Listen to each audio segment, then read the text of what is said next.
cette crise sanitaire, elle a surpris beaucoup des dirigeants. Alors, on peut critiquer la capacité de réaction plus ou moins rapide, les défaillances qu'il y a pu y avoir, mais je crois qu'aussi bien nous, en tant qu'individus, que les dirigeants, n'avaient pas forcément pris conscience de l'ampleur des choses.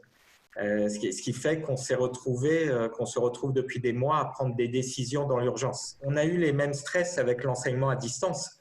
Quand on a dit on ferme les écoles, mais on va permettre aux enfants de suivre un enseignement à distance, tout le monde a commencé à paniquer. L'enseignement à distance ne faisait pas vraiment partie de notre culture. On le dit souvent à l'OCDE, nos enseignants étaient mal préparés sur le volet numérique. Ils avaient un besoin de formation continue, qu'on faisait partie des pays en France où on utilisait peu les outils numériques dans les apprentissages. On se posait la question si nos plateformes allaient être de qualité pour supporter un afflux massif. Voilà, il y avait tout un ensemble de questions qui nous faisaient penser qu'on n'y arriverait pas. D'ailleurs, si on se rappelle au début des cours à distance, on a beaucoup parlé des premiers bugs, de la saturation, des choses qui ne fonctionnaient pas. Il y avait très peu de classes virtuelles. Les enseignants ne développaient pas forcément des QCM pour continuer d'évaluer leurs élèves. On voit bien qu'au bout de 6 semaines d'école à distance, il y a eu énormément de progrès.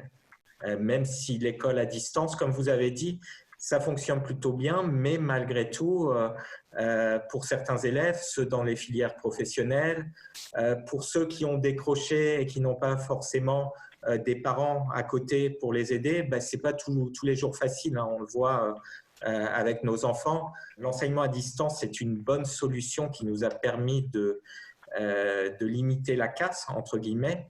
On voit que les leviers qu'on a utilisés, c'est les leviers qui sont utilisés dans la plupart des pays de l'OCDE.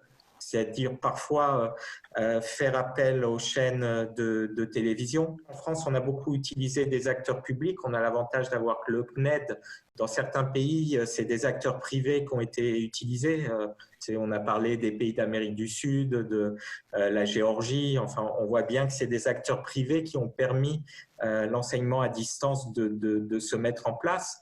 Mais si on fait notre bilan aujourd'hui, on peut être plus positif et on peut se dire que quelque part, ça a obligé notre système d'éducation à corriger, à s'améliorer sur des faiblesses.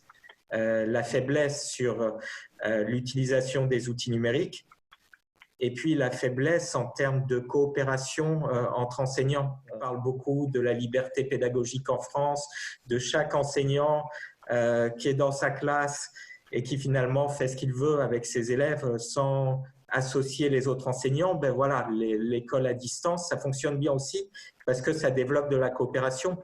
Les enseignants voient ce que font les autres, ils partagent leurs idées sur les QCM. Donc voilà, au bout de 6 semaines, on peut avoir une image plus positive qu'on avait eue si on en avait parlé de ce sujet-là tout au début de l'enseignement à distance. Et je crois, pour faire le lien avec la réouverture des écoles, on se retrouve exactement dans une situation similaire avec beaucoup d'anxiété. Comment ça va se passer?